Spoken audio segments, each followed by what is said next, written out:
Today we need a bull bar for this brand new Ford Ranger Wild Track, but instead of going with the factory kit offered at the dealership, we've resisted that temptation because we want to try another option. They proudly lay claim to making the world's best alloy bull bars. But what does that all mean? We've come here to East Coast Bullbars to find out. We don't have powder coated chrome, so they look really, really good. Oh, and Greg's here. Fantastic. G'day, Paul. G'day, Craig. Good to see you. Normally we see one another on the stages of the Australian Rally Championship. We do indeed, yeah. We're nice to come into your backyard here today. Thank you. Big statement. It is indeed. What goes into making a bull bar? Well, it's a formula that we've perfected over the last 40 years, and for us it really comes down to quality and strength. Why don't you come in and we'll show you how we make them. Love to have a look. The start of the process for us really begins in R&D. For us, R&D is a process of being in front of the vehicle. So we utilise computer technology as well as being in front of the vehicle, handcrafting the product to ensure that it looks right, it performs right, and is also strong. So when a vehicle arrives in R&D, we have a good close look at it, start to study the lines to ensure that the product is going to complement the presentation of the vehicle. The next step of the process is to begin the creation of the parts. We use 6mm thick high tensile alloy as the basis of the bull bar. In the office we've nested it, which means that it's almost like a game of Tetris, where we've got a number of different parts which are currently drawings that we need to get onto the sheet, so the machine cuts them out while using the maximum amount of the material. The material that we're using is a special grade of alloy that we've perfected over the years. The 6mm thick high tensile alloy plate is generally twice as thick as any other bull bar on the market, but being high tensile alloy is still incredibly light. Once the plate has been cut into the shape of the bull bar, we then move to the section where we're folding that into what we call a channel. We try and work the batches of building around 24 of anything at a time. Right. Once the press has folded the plate into the two 90-degree folds, we can then begin the process of wrapping the channel using heat. At around 350 degrees, the plate softens to a point where the operator can actually feel the material beginning to give. He's got to apply the heat in certain points to enable the material to flex. As you can see, once the pressure is applied by the operator, the material forms into quite a nice rolled radius edge. This isn't possible on a traditional press brake like we've seen here. It's only able to be done by hand using heat. And in addition to that, a vastly experienced guy who's been with your company for many, many years, whose skill and feel is obviously vitally important to the process. Exactly right. Andy, who we're watching wrap this channel, has been doing this job for over 20 years. He's really learnt a lot in how to make the product exactly as we need it to be.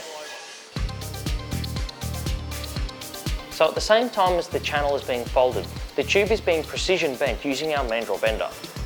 This machine has pre-programmed settings that ensure that the tube comes off the machine within 1 to 2 millimeters exactly every time.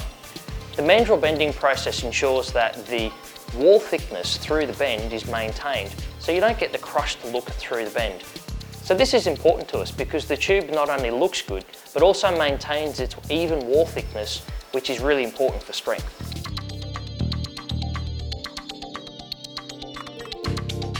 The next part of the process is the channel and the tube come together, ready for welding. By this point, all of the tube and the channel has been fabricated, and the welder will then use a jig. Every product we have needs a jig.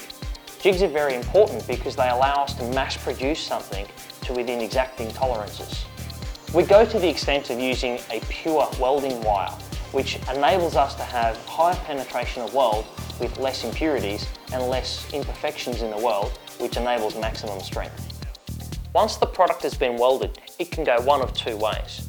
To the polishing section to get its mirror polish finish, which is a very high gloss and certainly very attractive finish, but can be a very time-consuming process. Then beyond that, it comes from the polisher. When it goes to packaging, they've got a third level that they take it to as well, to really, really make it shine, get rid of any fingerprints, get rid of any polishing marks. Exactly right. The alternative option is one of our premium and durable powder coat finishes. We offer 3 finishes in powder coat, being silver, black and grey. The powder coat finishes are far more durable and certainly much more economical than a polished finish. Now, there's absolutely nothing like the shine of a polished bar. It certainly does require an extra degree of quality control for us. This takes place in our packaging department, where the product is now put with all the components and trims that it needs to be fitted to the vehicle. The bull bar is now ready to go into its box. The box then gets filled with expanding foam and shrink wrapped. To move to the warehouse, where it will finally be loaded onto the truck and on its way to the customer.